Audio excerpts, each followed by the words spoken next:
ఉద్దేశం. ఎందుకు అని అంటే మన పితృలు భక్తులు ఉన్నారు కదా, వాళ్ళు ఎలాగో కొనసాగారు, ఎలాగో వాళ్ళ ఆత్మీయ జీవితం కొనసాగించబడింది, ఎలాగో వాళ్ళు ముందుకు వెళ్ళారు అనే విషయాన్ని మనం తెలుసుకుంటే మన ఆత్మీయ జీవితంలో కూడా అలాగూ మనం ముందుకు వెళ్ళగలుగుతాం. దేవునికి స్తోత్రం, హల్లెలూయా.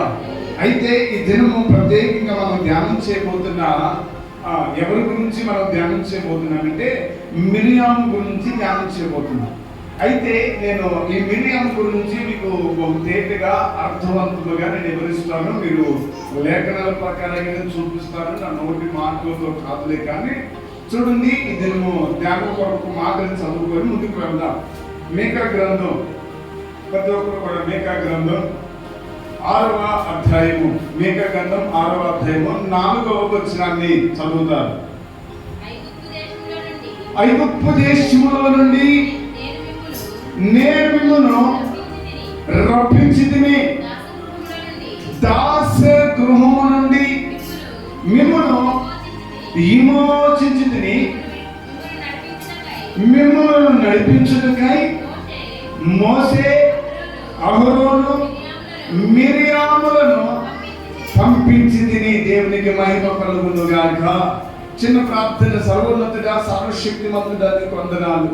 ఇదిగో నీ బిడ్డలమైన మేము మా యొక్క ప్రాణాత్మ శరీర ఆత్మ దేహాలతో లొంగిపోతూ నీ పాదాల యందు వేడుకుంటున్నాము నాయనా. నీ వాక్కు జీవము కలిగినది, నీ వాక్కు అయ్యా మరణించిన వారితో సహా లేపగలిగినది కనుక నీ వాక్కును మాకు వినిపింప చేయండి. వినగలిగిన చెవి, గ్రహించగలిగిన మనసు మాకు అందరికి ఇవ్వండి. నీ పక్షమే నిలబడిన నన్ను నీ ఆత్మతో నింపి నీ నోటి బోరగా వాడుకొని నీ ఘనమైన కార్యం చేయమని యేసు నామములో అడిగి వేడుకొనుచున్నాము తండ్రి, ఆమేన్. హల్లెలూయా. చూడండి, ఇక్కడ ప్రత్యేకంగా ఒక స్త్రీ గురించి రాయబడిన మాటలు నేను మీకు తెలియజేస్తున్నాను. ఈ మిరియాము గురించి బైబిల్ గ్రంథంలోని బహుతేటగా రాయబడింది. ఈ మీకా గ్రంథంలోనైతే బహుతేటగా తెలియజేస్తుందంటే, ఇగో ఆ యొక్క దాస గృహము నుండి, ఆ ఐగుప్తు దేశం నుండి విడిపించడానికి ఎవరెవరిని పంపించాడంట? మోసే, అహరోను, మిరియాము. దేవునికి స్తోత్రం, హల్లెలూయా. చూడండి, మనం చాలా మట్టికి చూస్తే బైబిల్లోని ఎక్కువగా మగవాళ్ళే వాడబడినట్లుగా మనం బైబిల్లో చూస్తాం. చాలా తక్కువగా ఆడవారు వాడబడినట్లుగా చూస్తాం. కానీ బైబిల్ గ్రంథంలో మనము సరిగా పరీక్షించగలిగితే ఈమె గురించి ఒక శ్రేష్టమైన విషయం రాయబడిందండి. ఎందుకు నేను ఈమె గురించి అంత ప్రత్యేకంగా నేను తెలియజేస్తున్నానంటే, ఈమె మీకా గ్రంథంలో మీకా ప్రవక్త తెలియజేస్తూ రాస్తుంది ఏంటంటే, ఇదిగో ఈమె ద్వారా కూడా ఆ ప్రజలు విడిపించబడ్డారు. దేవునికి స్తోత్రం, హల్లెలూయా, హల్లెలూయా. అంటే ఈమె కూడా ఒక పాత్ర. మోసే ఎంత పాత్ర కలిగిన వాడో, అహరోను ఎలాంటి పాత్ర కలిగిన వాడో, అలాగనే ఈ యొక్క మిరియాము కూడా అంతే పాత్ర కలిగినది. అంటే వారికంటే తక్కువ ఏమి కాదు. ఎందుకు తక్కువ కాదు? ఆమె ఎందుకు తక్కువ కాదు? ఒక ఆడామె కదా, ఆమె ఎందుకు తక్కువ కాదు అని అంటే, ఆమె చేసిన కార్యములు అలాంటివి, ఆమె కొనసాగిన విధానము అలాంటిది. ఏంటి? ఆమెలో ఉన్న మంచి క్వాలిటీస్, మిరియాములోని మనం చూడగలిగిన ఆ మంచి క్వాలిటీస్ ఏమున్నాయంటే, మనం దాదాపుగా ఒక 6 క్వాలిటీలు చూడొచ్చు అండి. ఎన్ని? 6 చూడొచ్చు. అంటే శ్రేష్టమైనవి ఉన్నాయి ఆమెలో. కనుకనే ఆమె పేరు మీకా గ్రంథంలో మీకా ప్రవక్త ఆమెను గురించి తెలియజేస్తూ రాశాడండి. దేవునికి స్తోత్రం, హల్లెలూయా. ఏంటి ఆ యొక్క మిరియాములో ఉన్న ఆ యొక్క ఉన్నతమైన మంచి లక్షణాలు ఏంటి? శ్రేష్టమైన లక్షణాలు ఏంటి? ఈ రోజుల్లో మనము ఎలాగ నడుచుకోవాలి? ఆమెలో ఉన్న జీవితంలో ఉన్న ఆ యొక్క మంచి క్వాలిటీలు ఏంటో తెలుసుకొని అలాగ మనం ఉన్నామా లేవని మనం పరీక్షించుకుంటూ అలా ఉండటానికి మనం ప్రయత్నం చేద్దాం. దేవునికి మహిమ కలుగును గాక. ఆమేన్, హల్లెలూయా. చూడండి, ఆమెలో ఉన్న మంచి క్వాలిటీస్ నేను మీకు తెలియజేస్తాను. నిర్గమాకాండం, ప్రతి ఒక్కరు కూడా బైబిల్ తెచ్చుకోగలిగితే నిర్గమాకాండం 2వ అధ్యాయము 4వ వచనం. వారికి ఏమి సంభవించునో తెలుసుకొనుటకు వారి యొక్క దూరముగా నిలుచు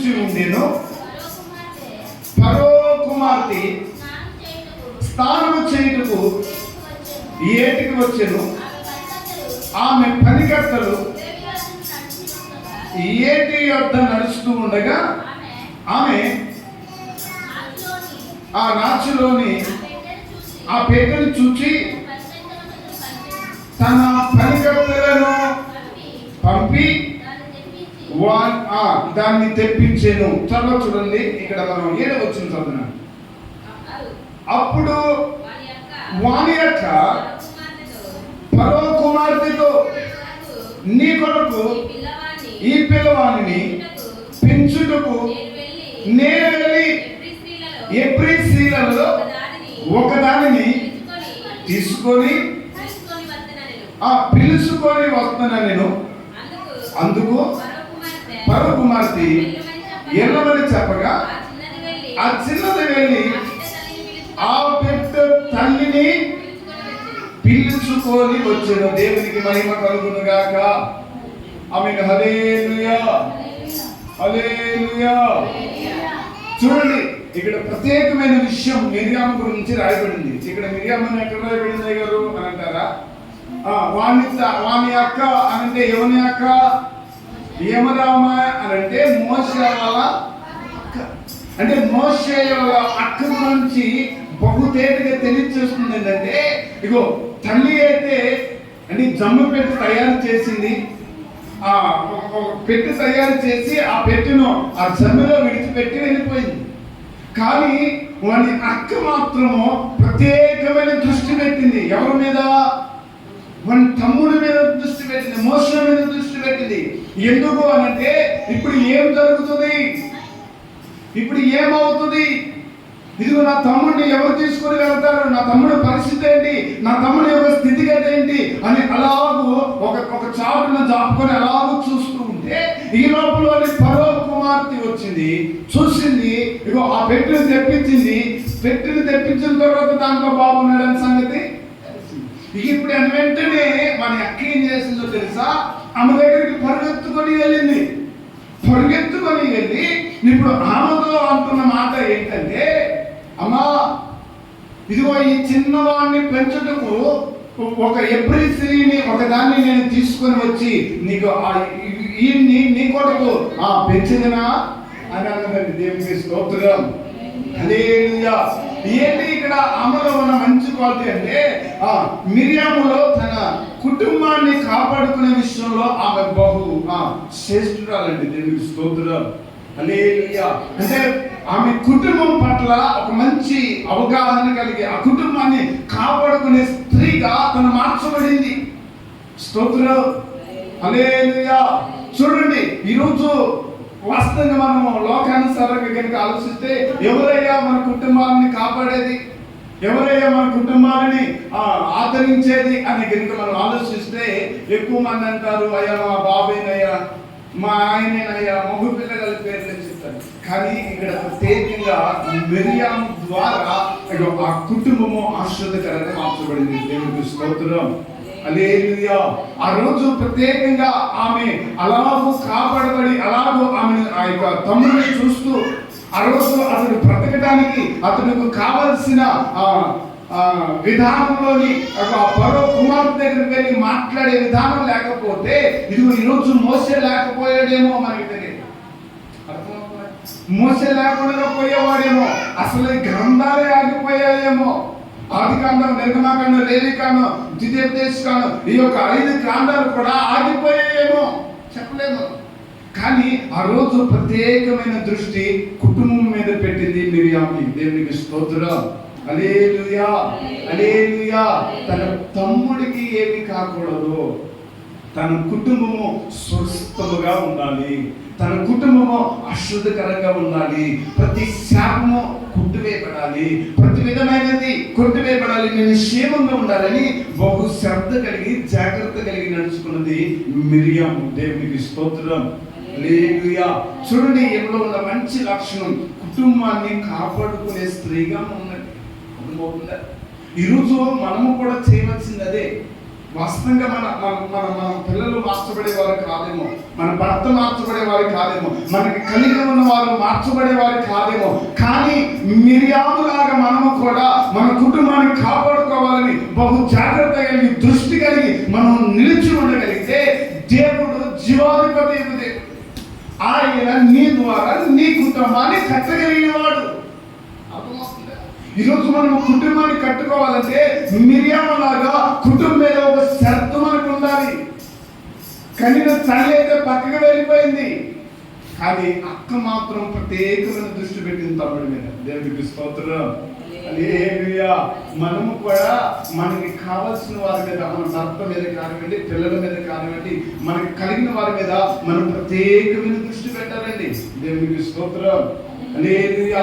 మనం ప్రత్యేకమైన దృష్టి పెట్టలేదు అనుకోండి, ప్రత్యేకమైన ఆలోచన, ఆ ప్రత్యేకమైన ఆ యొక్క అవగాహన మనకి లేదనుకోండి, మన కుటుంబము చెల్లాచెదరైపోతుందండి. దేవుడికి స్తోత్రం. హల్లెలూయా. మన కుటుంబం చెల్లాచెదరైపోతుంది. ఈరోజు మన కుటుంబాలు చెల్లాచెదరి కాకుండా ఉండాలంటే మన కుటుంబాన్ని మిరియాములాగా బహు జాగ్రత్తగా కాచి కాపాడుకునే వారిగా మనం ఉండాలి. కుటుంబాలని మనం కాపాడుకునే వారమై ఉండాలి. కుటుంబాన్ని విడిచిపెట్టే వారిగా మనం ఉండకూడదు. కుటుంబాన్ని విడనాడే వారిగా మనం ఉండకూడదు. మనకి నచ్చింది కాదు మనం చేయాల్సింది, మన కుటుంబము సురక్షితంగా ఉండేలాగా మనం చేయాలి. దేవుడికి స్తోత్రం. మనకి నచ్చినట్లుగా మనం చేయడం కాదండి.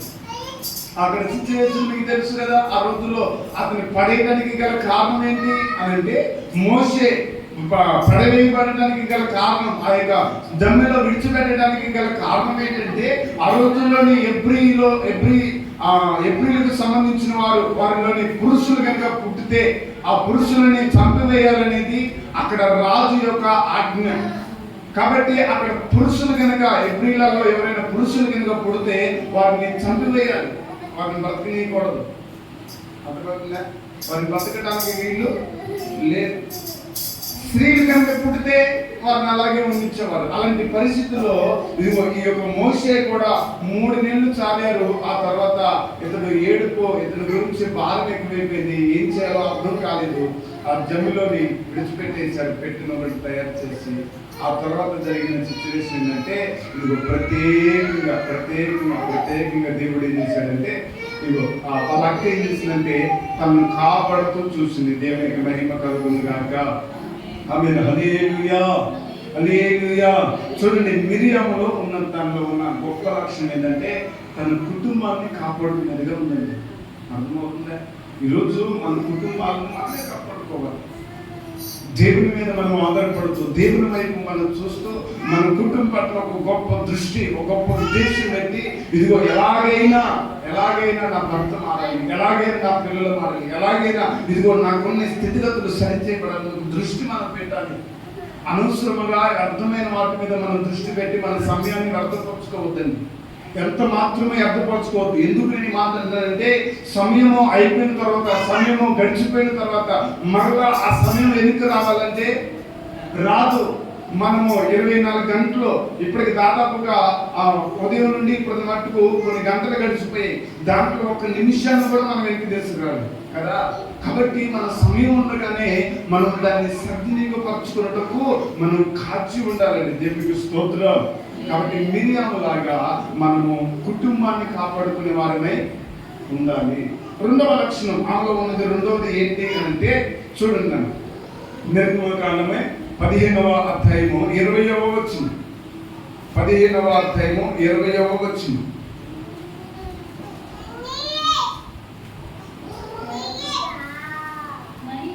మరియు అహరోను సహోదరియు ప్రవక్తియగు మిరియాము. దేవునికి స్తోత్రం. ఎవరు ఈమెలో ఉన్న రెండవ లక్షణం ఏంటంటే, ఈమె ఒక ప్రవక్తి. దేవునికి స్తోత్రం.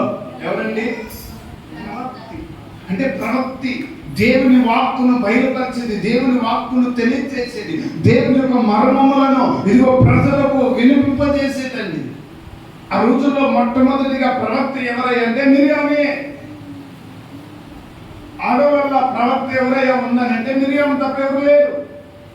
చూడండి, మొట్టమొదటిగా దేవుని ప్రత్యక్షతను పొంది, దేవుని వాక్కును పొంది, ఇదిగో అక్కడున్న ప్రజలను నడిపించుటకు, అక్కడున్న ప్రజలను కాపాడుటకు, ఆ ప్రజలను ఇదిగో ఆ ఒక వాగ్దాన దేశము తీసుకురావడానికి, ఆ ఐగుప్తు దేశం నుంచి విడిపించడానికి ఇదిగో ఈమె ప్రవక్తలు కూడా నడిచిందంట. దేవునికి స్తోత్రం. హల్లెలూయా.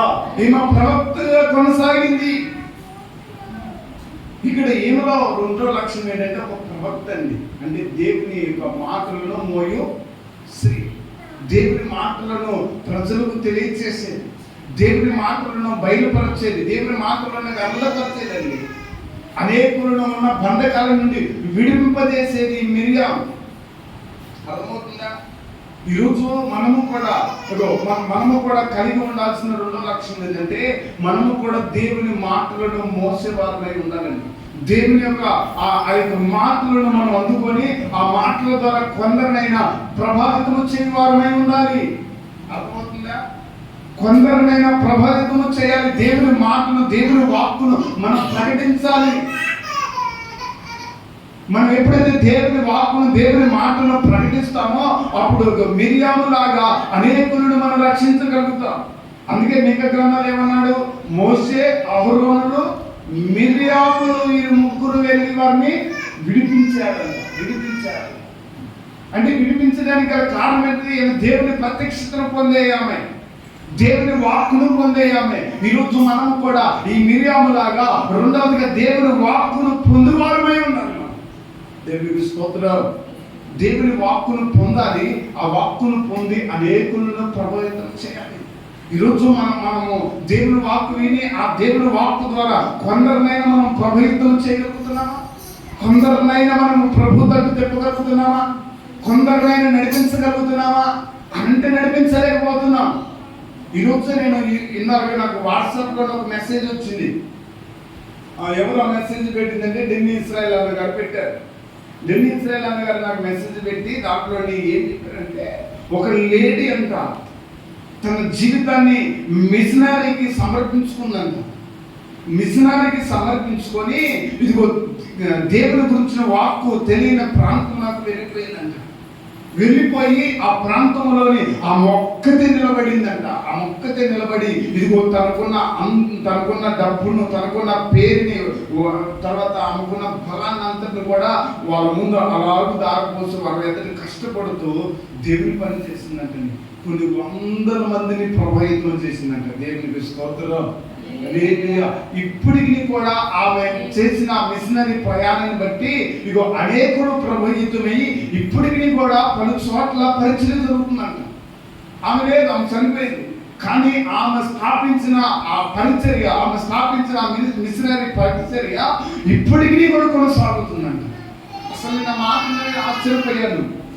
ఎందుకు ఆశ్చర్యపోయానంటే ఒక స్త్రీ చూడండి, ఒక దేశాన్ని ప్రభావితం చేయగలిగింది, ఒక దేశాన్ని రక్షించగలిగేదిగా మార్చింది.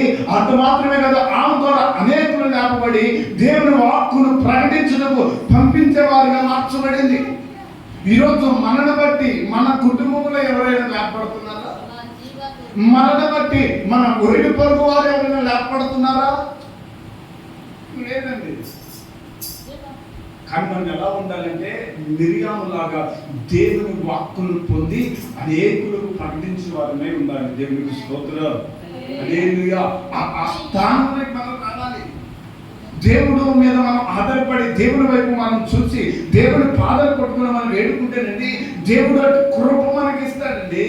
తన వాక్కును బయలుపరుస్తాడు. ఆయన తన మాటను బయలుపరుస్తాడు. ఇదిగో నీ ద్వారా ఒక గొప్ప దుర్గమును స్థాపించగలిగిన దేవుడు ఆయన.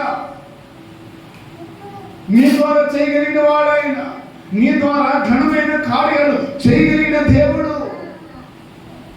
మనం గలతీ రాసిన పత్రికలో చూస్తే అక్కడ అంటాడు, స్త్రీ అనియో పురుషుడనియో, గ్రీక్ దేశస్థుడనియో ఆ యూదుడనియో ఏ భేదము లేదు అని అంటాడు. అంటే ఏ భేదము లేకుండా మనం దేవుని వాక్కు ప్రకటించు వారమై ఉన్నాం.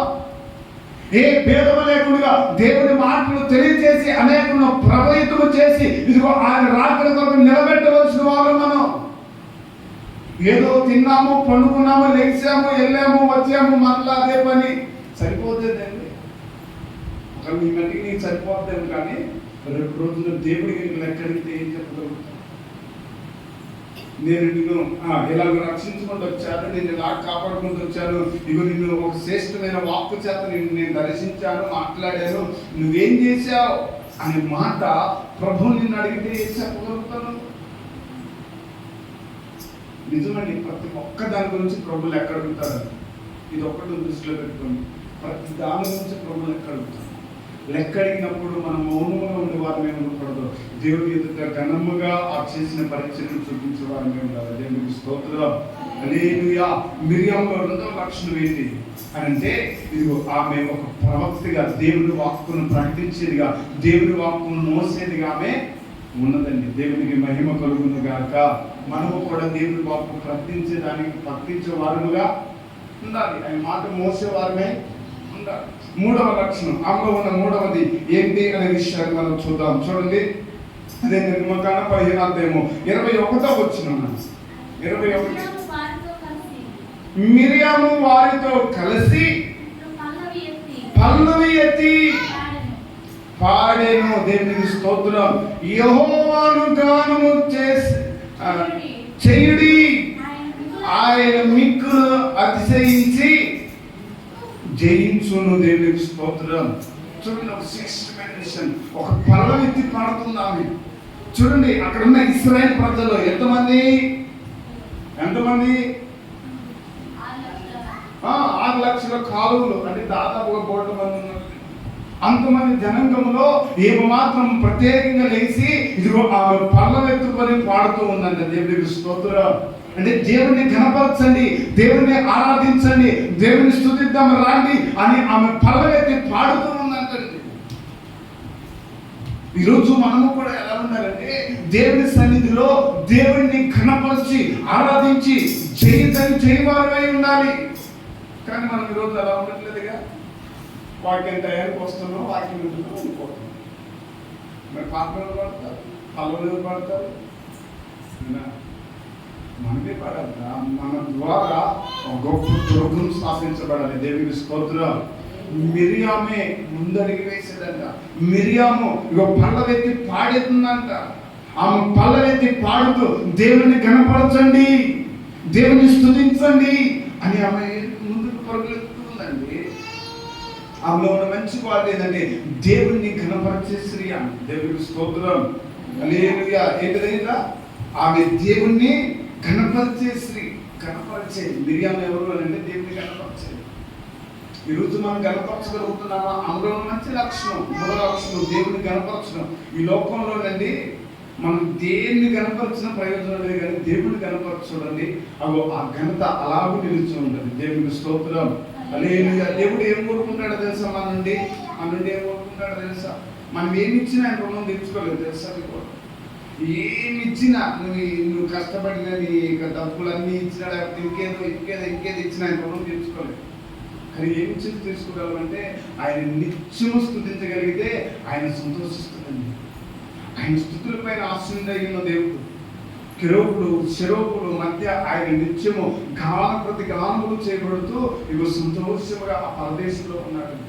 యెషయా గ్రంథంలో మనం చూస్తాం, ఇగో ఆయన స్తుతిస్తూ ఉంటే గడప కమ్ము పునాదులు అదురుచు ఉండేలో అని ఉంది. అంటే గడప కమ్ము పునాదులు అదేలాగా ఆయన స్తుతిస్తూ ఉంటే ఆ స్తుతుల మీద ఆశ్చర్యుడై ఉండి దేవుడు అలాగే దాన్ని ఆనందిస్తున్నాడు, ఆహ్వానిస్తున్నాడు. ఆయన స్తుతి కోరే దేవుడు. ఈరోజు స్తుతించబడగా నువ్వు ఎలాగో ఆయన రుణం తీర్చుకోగలుగుతావు? నువ్వు స్వరమెత్తి నువ్వు స్తుతించాలి. నువ్వు స్వరమెత్తి నువ్వు ప్రతి గానంలో చేయాలి. నీ నోరుతోటి నువ్వు దేవుని ఆయన నువ్వు నీ పట్ల చేసిన మేలుని బట్టి, నీ పట్ల చేసిన కార్యం బట్టి నువ్వు ఘనపరచాలి. ఈరోజు చాలా మంది స్త్రీలు పాశ్రములుగా తయారయ్యారు. మంచిగా తయారయ్యి మంచి పాటలు పాడుతున్నారండి. మంచి పాటలు పాడుతున్నారు. పాడలేదా? పాడుతున్నారు. దేవుని కనపరుస్తున్నారు. మనము కూడా అలా ఉండాలి. దేవుడు వాళ్ళకి కృపనిచ్చాడో, వాళ్ళకి తలంపునిచ్చాడో మనము కూడా అడిగితే మనకు కూడా ఇవ్వగలిగిన వాడు. ఏదో వాళ్ళ మంటికి ఇచ్చి ఏళ్ళ మంటికి ఇచ్చి మనం వదిలిపెట్టేవాడు కాదు. మనం వెనుక అడగగలిగితే దేవుడు సమస్తమని ఇవ్వగలండి. దేవుడికి మహిమ కలుగును గాక. ఒక విషయాన్ని చెప్పనా, నేను వాణి కొత్తలోని జరిగిన సంభవం ఏంటంటే నాకు పాటలు పాడతా రాదు. ఏ రాదు? పాటలు పాట అస్సలు రాదు. పాటలు పాడడం రాదు, వాక్యం చదవడం రాదు, ఏం చేయాలో అర్థం కాని పరిస్థితి. నేనైతే మీరు నమ్ముతారు నమ్మరో కానీ కొన్ని రోజులలో ఏడ్చాను. నేను ఎందుకు ఏడ్చాను సార్? అయ్యా నేను కనపరచలేకపోతున్నాను, ఎందుకు నేను నేను స్థుతించలేకపోతున్నానయ్యా. ఇక నేను పాడడానికి నాకు కొరత, పాట నేర్పించే అని అడిగి ఒక పాట నేర్చుకున్నానండి. ఏ పాట అంటే ఏదో పాట నేర్చుకున్నాను, గుర్తులేదు, సమయం గుర్తు రావట్లే కానీ పాట నేర్చుకున్నాను. వందనాలు వందనాలు వందనాలయ్యా శతకోటి స్తోత్రాలు ఏదో ఉంది నాన్న మొత్తానికి సంథింగ్. ఆ పాట నేర్చుకొని నేను పాట పాడితేనా ఆ రోజు నన్ను ఎంతమంది ఆలోచించారో నాకు తెలుసు. ఎంతమంది ఆలోచించారు అంటే నాకు రాదు కదా, ఫస్ట్ పాడాను. చాలా మంది నన్ను ఆలోచన చేశారు. మరి నీకు ఎందుకు రా, నీకు పాట రాని పెరిగిపోవడం అని ఆలోచన చేశారు. ఎన్నో మాట్లాడినాను. నేను అసలు చాలా ఏడ్చాను, వాస్తవంగా నేను చాలా దుఃఖించాను. ఎందుకు అంటే దేవుడిని కనపరచలేకపోయానని నా వాళ్ళు అన్నారని కాదు. వాళ్ళ మనసులు ఎప్పుడు అన్నే ఉంటారు. నాకు తెలుసు మనుషులు అనే వాళ్ళు ఎప్పుడు మనల్ని ఏదో ఒకటి అన్నీ ఉంటారు. అన్నోడు ఎప్పుడు ఉండడం నాకు తెలుసు. ఎవరైనా కానీ నిత్యం మనకు అన్నే ఉంటారు. వాళ్ళని చూసామనుకో మన ముందుకు రాలేదు. అదేవిధంగా మనం దేవుని వైపు చూస్తే ఇదిగో నిశ్చయముగా ఆయన మనం ఎక్కలేని తింత కొట్టే కొండ ఎక్కించగలిగిన వాడు. దేవునికి స్తోత్రం. హల్లెలూయా. మనం ఎక్కలేని కొండను ఆయన ఎక్కించగలిగినాడు. మనం ఆయనకెళ్ళి చూడాలి.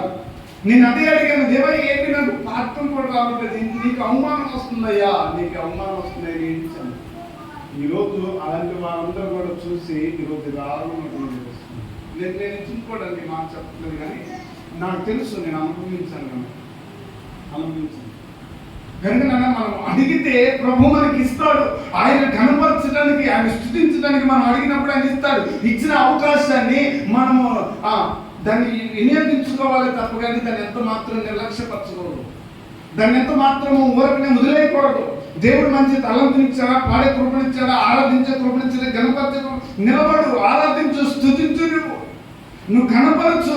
దేవుడు నీ ఘనత, నీ స్థుతిని ఆయన అందుకోగలిగిన వాడు. దేవుడికి స్తోత్రం. హల్లెలూయా. అవి మూడవదిగా ఏంటి? దేవుణ్ణి ఘనపరిచే బిడ్డ, ఆరాధించేదిగా ఉంది.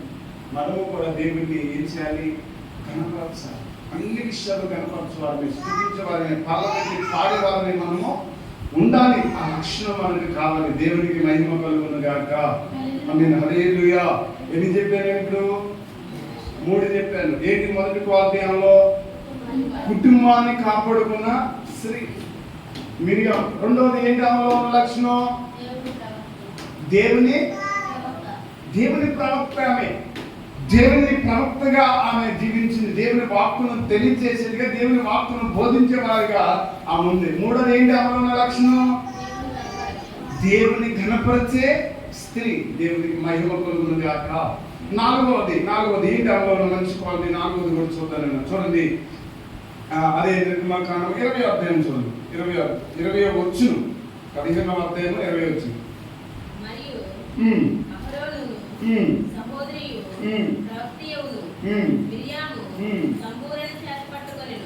మిరియాము తంబూరను చేత పట్టుకొనెను.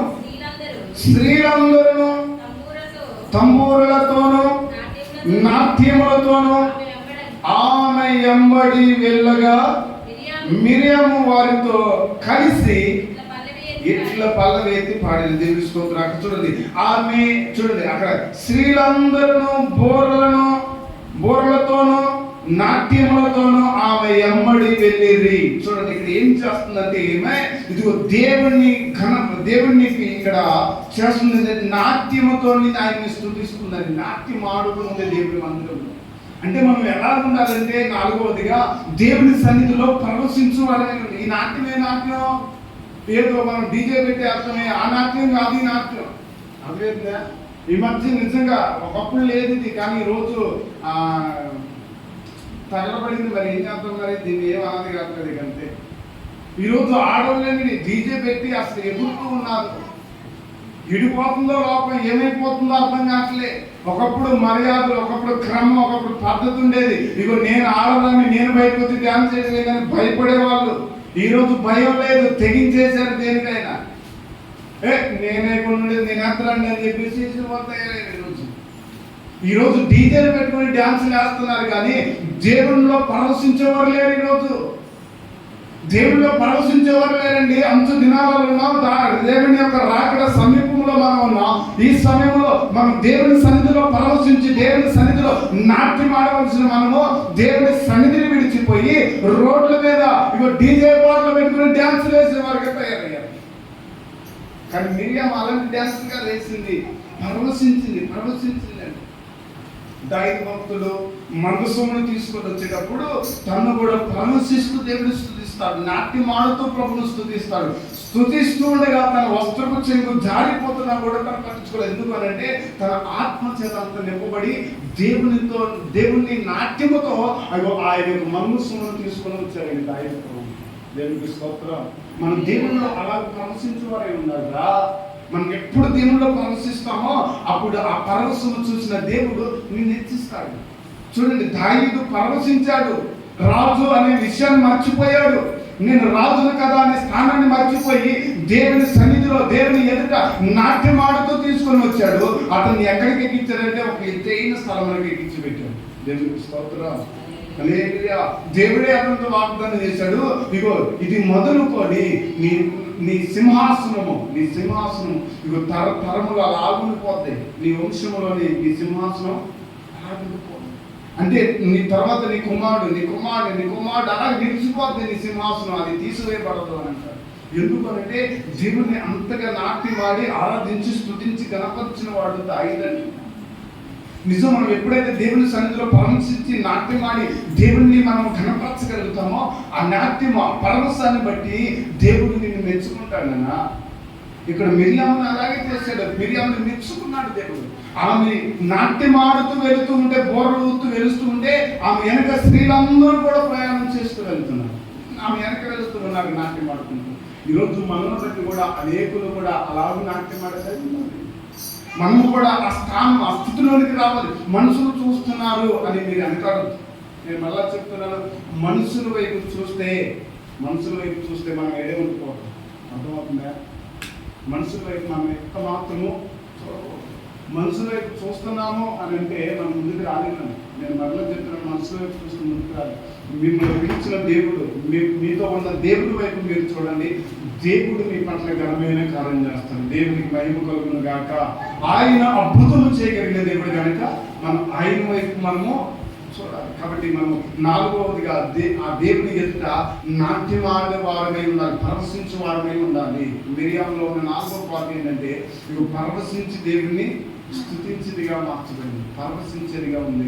మనము కూడా నాట్యం ఆడుతూ పరవశిస్తూ దేవుని సన్నిధిలో ముందుకు కొనసాగాలి. అతి గొప్ప దేవుడు ఇచ్చిన గాక. ఆమె హల్లెలూయా. చూడండి, టైం అయిపోతుంది. ఐదవది నేను చెప్తున్నాను, చూడండి, నేను ఇంతతో ముగిస్తాను. ఐదవది ఆమెలో ఉన్న మంచి క్వాలిటీ. ఐదవది ఏంటయ్యా అని అంటే చూడండి, సంఖ్యాకాండము 12వ అధ్యాయము. సంఖ్యాకాండము 12వ అధ్యాయము. అక్కడ మనం చూడగలిగితే 2వ వచనం నుండి చదివితే అక్కడ కొన్ని విషయాలు కనపడతాయి. మొదటి నుండి చూసినా పర్లేదు, చూడండి 12వ అధ్యాయం మొదటి నుంచి.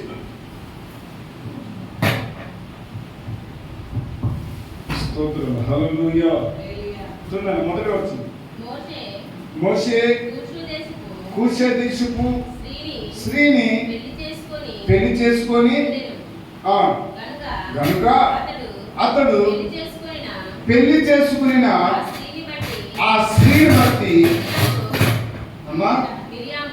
మిరియాము అహరోనును అతనికి విరోధముగా మాట్లాడి. చూడండి, ఇక్కడ ఏమైందని తెలుసా? ఎందులో మంచి క్వాలిటీ ఏమనుకుంటున్నారా? నేను చెప్తాను. ఇక్కడ జరుగుతున్న సిచ్యువేషన్ ఏంటంటే మోషే మరి ఒక పెళ్లి చేసుకున్నాడు, మరొక వివాహం చేసుకున్నాడు. ఇప్పుడు ఈ వివాహం చేసుకున్న తర్వాత ఏమైందంటే ఇప్పుడు మోషేకి భార్య ఏమేమవుతుంది? మోషే భార్య మిరియాముకి ఏమైందిరా? మర్దలేదా? ఆ మర్దలేది ఏమి వదిలేది, అంతే కదా. ఇప్పుడు వదిలేంది, మర్దలు వచ్చింది. ఇప్పుడు మరదలు వచ్చిన తర్వాత ఏమైందంటే ఇప్పుడు మరదల కన్నా వదిలి పడట్లా. అర్థమైందా? మరదలుగాను వదిలికి పడక ఇప్పుడు గొడవలు అవుతున్నాయి. గొడవలే ఇప్పుడు ఏమైందంటే మోసే మీద జరుగుతున్నారు వీళ్ళు. ఏమని జరుగుతున్నారంటే ఇదిగో ఆయన ద్వారానే మాట్లాడతాడు దేవుడు, మా ద్వారా మాట్లాడదా, మమ్మల్ని ఎన్నుకోలేదా, మమ్మల్ని ఏర్పరచుకోలేదా, మేము కూడా చేయగలం, దేవుడు మమ్మల్ని కూడా ఏర్పరచుకున్నాడు, దేవుడు మా పట్ల ఘనమైన కార్యం చేయగలడు, దేవుడు మమ్మల్ని కూడా వాడుకోగలుగుతాడు, కాబట్టి మేమున్నాం అని గర్వం వచ్చేసిందండి. ఎవరికి? ఆమెకి గర్వం వచ్చేసింది. నేను ఏదైనా చేయగలను. ఈరోజు ఇదే దెబ్బ అవుతుందండి. నేను ఏదైనా చేయగలను, నా వల్ల కాదంటూ లేదు, నేను ఏదైనా చేయగలను అని తెగింపే మనల్ని నాశనానికి తీసుకొస్తుంది. మన పెద్దవాళ్ళు ఏదైనా మనం చెప్పినప్పుడు దాన్ని ప్రవర్తించి ఎందుకు అనంటే వాళ్ళు మన మంచి కోరి చెప్తారు కానీ చెడు కోరేది చెప్పరండి. కాబట్టి మనం బహు జాగ్రత్త కలిగి ఉండటం అనేది చాలా అవసరం. బహు జాగ్రత్త కలిగి మనం కంపల్సరీగా ఉండాలి. ఇక్కడ మరదలు వచ్చి వదిలిని అనేక రీతిగా మాట్లాడుతుంటే దాని విషయమై ఏమేం జరుగుతుందంటే ఇక్కడ మోషే మీద తిరగబడి మాట్లాడుతూ ఉంది. మోషే మీద తిరగబడి మాట్లాడుతూ మోషేను అనేక రీతులుగా మాట్లాడుతూ అహరోను మిర్యాము వీళ్ళిద్దరూ కూడా దేవుని దృష్టికి వ్యతిరేకంగా లేచారు. లేచిన తర్వాత ఇప్పుడు దేవుడు వారి ముందు ప్రత్యక్షమై వాళ్ళతో అంటాడు, ఇదిగో మీరు ముగ్గురు కూడా ఇగో నా సన్నిధికి రండి, నా యొక్క గుడారం దగ్గరికి రండి అని చెప్పేసి చెప్తారండి. అక్కడికి వచ్చిన తర్వాత అక్కడ చెప్తాడు, మోషే నేను ముఖాముఖిగా మాట్లాడాను, మోషేతో మాట్లాడాను, ఇగో నా యొక్క స్వరూపమును నిదానించి చూసిన వాడు మోషే అని చెప్పేసి మిరియాముని హెచ్చరిస్తారండి. హెచ్చరించడమే కాదు, తిరగబడ్డానికి ఏమవుతుందంటే ఆమెకు కుష్ఠరోగం వస్తుంది. ఏమవుతుంది? కుష్ఠరోగం అని అంటే ఏంటనుకున్నాం? ఎలవేయబడేది. ఆమె ప్రజల మధ్యలో ఉండటానికి వీల్లేదు, ఆ గ్రామంలో ఉండటానికి వీల్లేదు, ఊరు బయట ఉండాలి, ఎలపటం ఉండి ఆమె జీవించాలి అంటే ఎలవేయబడేది ఆమె. ఆ కుష్ఠరోగం ఆమెకు సంభవించింది. ఇప్పుడు ఆ కుష్ఠరోగం సంభవించిన తర్వాత ఆమె చేస్తుంది ఏంటో తెలుసా? మీకు దేవుని సన్నిధిలో పశ్చాత్తాపడుతుంది. దేవునికి స్తోత్రం. హల్లెలూయా. మిరియంలోని 5వ పాయింట్ ఏంటంటే తప్పు చేసిన తర్వాత దాని విషయమై పశ్చాత్తాపడుతుంది. దేవునికి మహిమ కలుగుతుంది.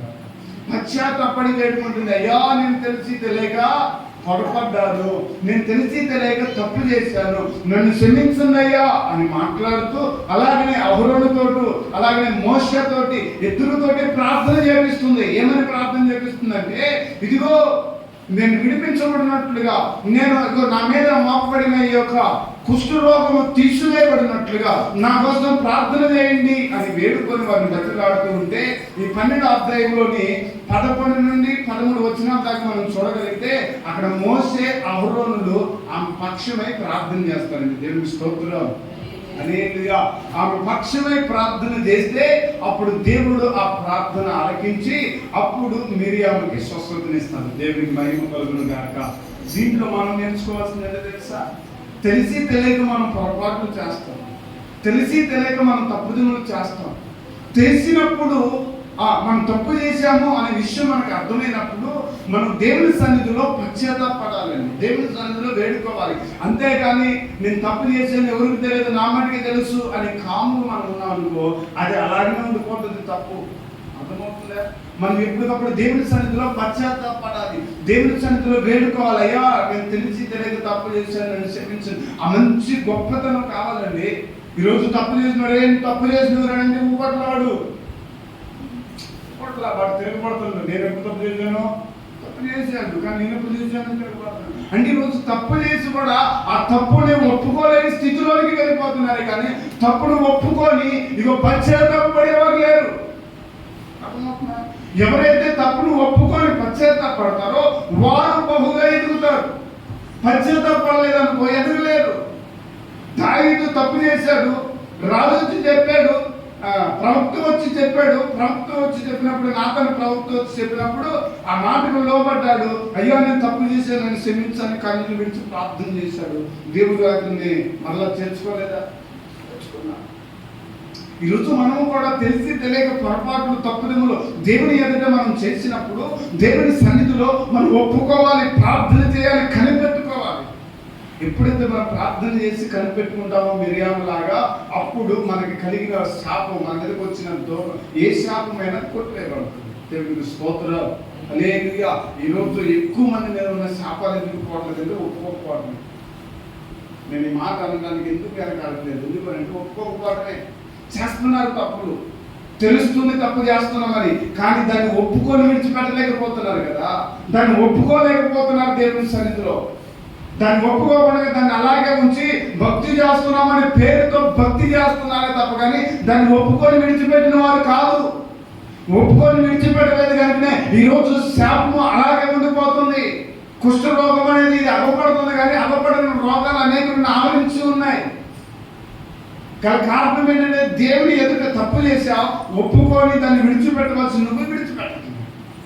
మిరియాము అయితే అలాగే లేదు. తప్పు చేసింది, తెలిసి తెలియక మాట్లాడింది, తెలిసి తెలియక దేవునికి వ్యతిరేకంగా మాట్లాడింది, ఇగో తన అన్నకి వ్యతిరేకంగా మాట్లాడింది. మాట్లాడిన తర్వాత అది తప్పు అనే విషయం దేవుడు చెప్పిన తర్వాత ఇప్పుడు ఆమె ఏం చేస్తుందంటే దేవుని సన్నిధిలో పశ్చాత్తాపడింది. దేవుని సన్నిధిలో వేడుకొని ఇదిగో ఆమె కలిగిన ఆ యొక్క కుష్ఠరోగం నుండి విడిపించబడింది. మనం కూడా 5వదిగా దేవుని సన్నిధిలో పశ్చాత్తాపడే వారమే ఉన్నారు. దేవుని స్తోత్రం. తెలిసి తెలియక ఏదైనా తప్పు చేశామా మనం దేవుని సన్నిధిలో పశ్చాత్తాపడాలి. మీకు అర్థమవుతుందా? తప్పు అని అంటే, లేకపోతే తప్పు అనే మాట అర్థం ఏంటి తెలుసు అసలు? లేకపోతే వ్యభిచారము, లేకపోతే ఇంకా ఇలాంటి మాటలకి అర్థం ఏంటంటే దేవుని మాట వెనుకపోవడమే పాపం అనే మాట రాయబడి ఉంది. సమీల గ్రంథంలో రాయబడి ఉంది. అక్కడ బహుతేగా ఉంది ఏమంటే దేవుని మాట వెనుకపోవడమే పాపం అని అర్థమవుతుందా? ఇప్పుడు అలాంటి పాపం మన మీద లేకుండా ఉండాలి అంటే మనం దేవుని మాట వినేవారమే ఉన్నాం. దేవుని మాటకు లోబడి ఇప్పుడు పశ్చాత్తాపడాలి. పశ్చాత్తాపడ్డామా మనం శ్రమించబడతాం. ఈరోజు దేవుని సన్నిధిని మనం ఆగిపోతున్నాం కదా. ఒకరోజు ఇప్పుడు దేవుని మాటను మనం తిరస్కరించినట్లా కాదా? మీకు అర్థమైతే చెప్పండి. అర్థం కాదు. తిరస్కరించినట్టు ఎందుకు అని తిరస్కరించినట్లు అంటే ఆయన ఆజ్ఞ చెప్తుంది ప్రతి ఆదివారం లేకపోతే విశ్రాంతి దినాన్ని సన్నిధిలో పాలు పొందాలి. దైవ సేవకులు మనకి నిర్ణయించిన నిర్ణయాన్ని మనం దాన్ని కొనసాగింపు చేయాలి అనేది దేవుని ఆజ్ఞ కదా. ఇప్పుడు దాన్ని మనం పాటించకపోవడం కూడా తప్పే. ఇప్పుడు మరి ఇలాంటి చిన్న చిన్న తప్పులను ఒప్పుకోవాలన్నా మనం ఒప్పుకోవాలి. దేవుని సన్నిధిలో ప్రార్థన చేయాలి, దేవుని సన్నిధిలో మొదలుపెట్టాలి, దేవుని సన్నిధిలో బోధాడాలి. నేను రక్షించుకోవడానికి మాట మరలా చెప్పట్లేదు, కానీ నేను ప్రార్థనకు ప్రారంభించిన తర్వాత దాదాపు ఇప్పటికే 11 సంవత్సరాలు ముగించాయి. 12 సంవత్సరాలు కూడా అడుగు పెడుతున్నాను భక్తి జీవితంలో. ఇంతవరకు నేను ఆదివారాలు ఎన్ని మిస్ అయ్యానంటే నేను ఏళ్ళ మీద చెప్తాను 2-3 అని చెప్తాను. ఇన్ని సంవత్సరాలలో నేను మిస్ అయిన ఆదివారాలు 2-3. అవి కూడా 2-3 ఎందుకు మిస్ అయినాను అని అంటే దానికి కారణాలు ఉన్నాయి. కారణం లేకుండా అస్సలు మిస్ కాలేదు. కారణాలు ఉన్నాయి. కాబట్టి మనం దేవుని మందిరాన్ని అస్సలు మిస్ చేసుకోవద్దు. దేవుని మందిరాన్ని మిస్ చేసుకుంటే దేవుడు మన యథార్థత చూస్తాడు, ఆ విధానం చూస్తాడు, ఆ నడుచుకునే విధానాన్ని చూసే దాన్ని బట్టి దేవుడు ఇచ్చిస్తూ ఉంటాడు. దేవునికి మహిమ కలుగును కాక. కాబట్టి మనం దేవుని తప్పు చేసామా, దేవుని సన్నిధిలో పశ్చాత్తాపడి మరలయ్యా నన్ను క్షమించిందని మనం ఒప్పుకుంటే అప్పుడు దేవుడు క్షమించి మరొక అవకాశాన్ని మనకి ప్రసాదింపజేస్తాడు. దేవునికి మహిమ కలుగును కాక. ఆమేన్. హల్లెలూయా. ఎన్ని మాటలు చెప్పానండి నేను? 5 మాటలు. మిరియాములో ఉన్న మంచి లక్షణాలు 5 లక్షణాలు ఉన్నాయి. ఏంటి 5 లక్షణాలు? 1, కుటుంబాన్ని కాపాడుకున్న స్త్రీగా ఆమె నిలబడింది. తర్వాత ఇంకోటి ఏంటి? ఆమె దేవుని మాటలను మోసే బిడ్డగా, ప్రవక్తిగా ఆమె ఉన్నది.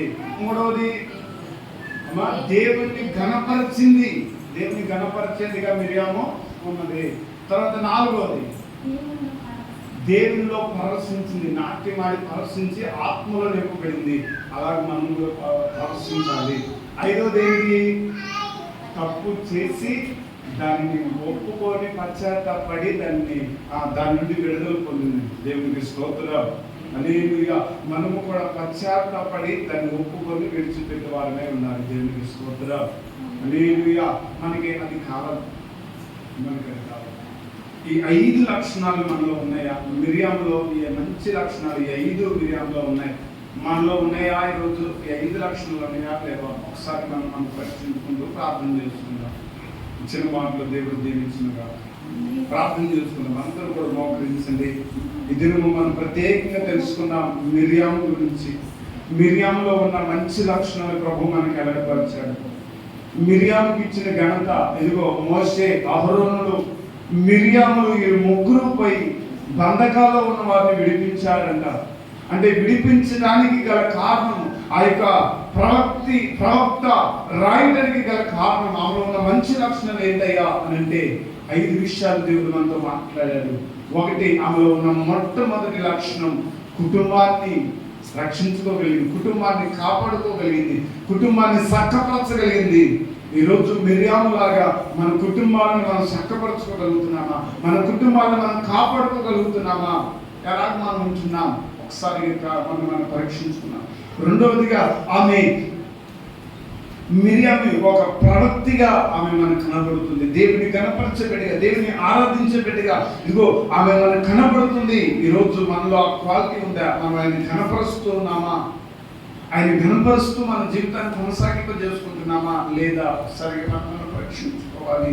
తర్వాతగా, మూడవదిగా, దేవుణ్ణి ఘనపరిచే బిడ్డగా ఉంది. దేవుని ఘనపరిచే బిడ్డగా ఉంది. నాలుగవదిగా, నాట్యమాడే బిడ్డగా ఉంది. నాట్యమాడి దేవుని స్తుతించే బిడ్డగా, నాట్యమాడి పరవశించేదిగా ఉంది మిరియాము. ఇక మనము కూడా దేవుని సన్నిధిలో నాట్యమాడి పరవశించే వారిని ఉన్నామా? ఎలాగ మనం ఉంచున్నాం దేవుని సన్నిధిలో? ఒకసారిగా మనం దాన్ని పరీక్షించుకుందాం. ఐదవదిగా, ఆమె తప్పు చేసింది, పొరపాటు చేసింది. నువ్వు దేవుని సన్నిధిలో పశ్చాత్తాపడి అయ్యా నన్ను విడిపించండి, అయ్యా నన్ను విడిపించండి అని పశ్చాత్తాపడి ఆ యొక్క పశ్చాత్తాపం ద్వారా ఆమె కలిగిన ఆ యొక్క తెగులు నుండి, ఆమె కలిగిన ఆ యొక్క రోగము నుండి విడిపించబడింది.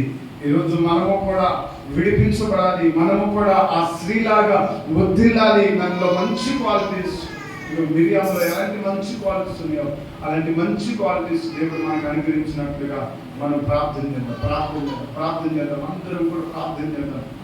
దేవా, మిరియాములో ఉన్న క్వాలిటీస్ నాకు కూడా కావాలయ్యా.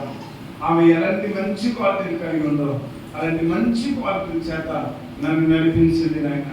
అయ్యా నన్ను నడిపించండి అయ్యా. అలాంటి మంచి క్వాలిటీలు నాకు ఇవ్వండి నాయన. ఆ మంచి క్వాలిటీల చేత నేను నడిపించబడాలి.